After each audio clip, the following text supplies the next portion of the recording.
চিতার আগুনে বাবা মাকে পুড়তে দেখলো দুই ছেলে। যে শ্মশানের জমি মানুষকে দান করলেন সেই শ্মশানে আজকে দুইজনকেই পুরানো হবে।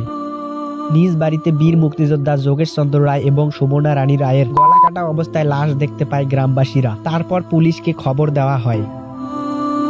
আজ সোমবার বীর মুক্তিযোদ্ধা যোগেশ চন্দ্র রায়কে রাষ্ট্রীয় সম্মান দেওয়া হয়। সেখানে উপস্থিত ছিলেন সম্মানীয় ব্যক্তিরা। নির্মম হত্যাকাণ্ডে গ্রামবাসীরা গভীরভাবে শোকাহত। সোমবার তাদের নিজ পারিবারিক শ্মশানে তাদেরকে চিতার আগুনে পোড়ানো হয়। গ্রামবাসীরা কখনো ভাবতে পারে নাই তারা দুজন এভাবে দুনিয়া থেকে চিরবিদায় নিবে। দুই ছেলে কান্না করতে করতে আত্মহারা। গ্রামবাসী তাদের বুঝাচ্ছে, কিন্তু তারা কিভাবে বুঝবে, কিভাবে মেনে নিবে যে একসাথে বাবা মাকে হারাবে।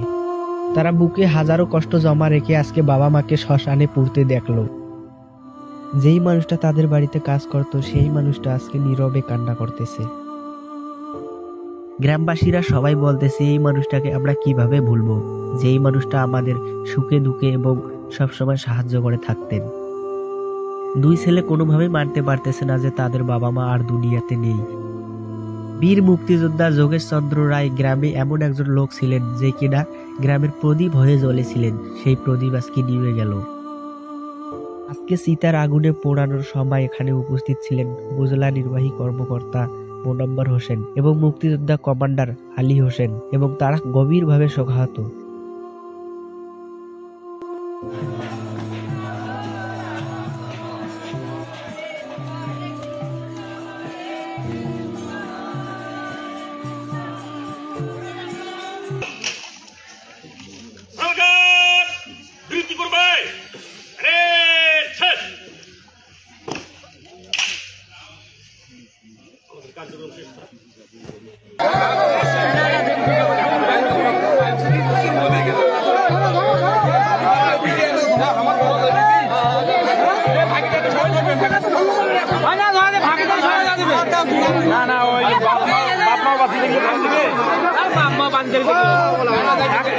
যদি নাতি হয় তখন কি হয় অবস্থাটা?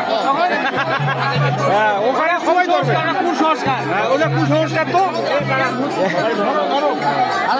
সামনে দাও।